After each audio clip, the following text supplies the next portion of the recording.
Bakit mas maraming nagsasabi na mas masaya yung childhood ng mga batang 90s kaysa sa ngayon? Bakit mas maraming nagsasabi na yung mga batang 90s mas swerte sila kasi mas masaya yung mga naging childhood experiences nila? Simple lang. Mga batang 90s, pakinggan nyo to. Lapit ka konti. Nung panahon natin, hindi pa uso cellphone. Hindi pa uso yung puro Mobile Legend, lalaro ka sa cellphone, manonood ka sa cellphone. Lahat ng laro natin nung bata tayo, puro physical. Naalala mo pa ba yung lalabas ka sa hapon para lang makipaglaro sa mga kaibigan mo? Yung tipong nababadrip ka na kasi nabuburot ka na sa laro.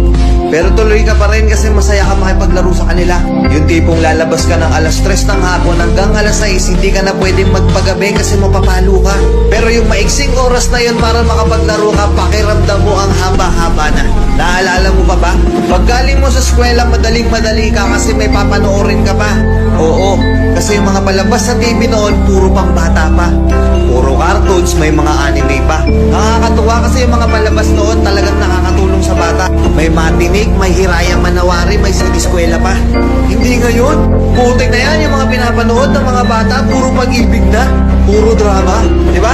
Baba pang umaga ka man o panghapon ka man sa klase, makakapanood ka. Naalala mo pa ba? Yung nagtutulog-tulugan ka sa hapon sa mama mo para lang makaiwas ka sa palo niya. O teka, naririnig mo ba yun? Oo, paulan na.